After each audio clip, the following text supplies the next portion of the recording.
السلام عليكم. شرعت السلطات المختصة بمدينة مراكش يوم الجمعة 24 يونيو في عملية ترحيل نهائي ديال محطة التاكسيات الكبيرة الصنف الأول اللي كانت كاينة في ساحة 7 رجال بالمنطقة باب تكولا. بموجب هذا القرار تسالت الخدمة بالشكل النهائي في المحطة ديال باب تكولا، وتقررت جوج محطات جداد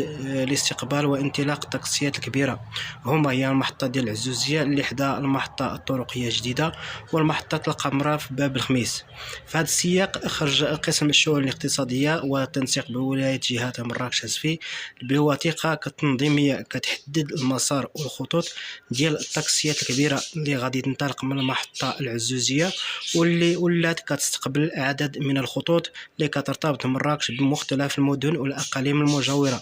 بإضافة للخطوط اللي كترتبط المدينة بعد من الأحياء المهمة. أمام المحطة القمراء في باب الخميس فكتخصص باستقبال جزء من الخطوط اللي كترتبط مراكش بعدد من المدن والأقاليم المجاورة، خصوصا القلعة الصرغناء، تملات والعطاوية ودمناك. هذا الإجراء جاء بالتزامن مع دخول المحطة الطرقية الجديدة في العزيزية حيز الاستغلال ابتداء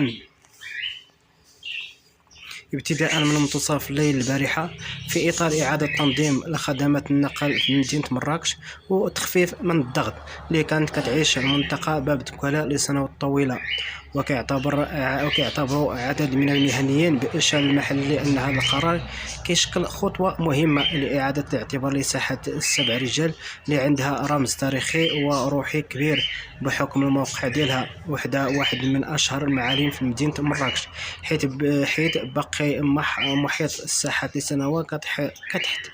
تحت الضغط ديال الاستغلال والمرتبط بالمحطة ديال التاكسيات اللي كانت كترافق بعض المظاهر اللي أثرت على جمالية الفضاء وعلى المكان الرمزي ديالو. كيشوف المهنيين أن ترحيل المحطة يقدر يساهم بإعادة تأهيل هذا الموقع التاريخي، ويتمنوا إبراز القيمة التاريخية والروحية ديال ساحة 7 رجال وتحسين المشهد الحضاري في المنطقة، تعزيز المكان ديالها داخلها النسيج العمراني والسياحي ديال مدينة مراكش.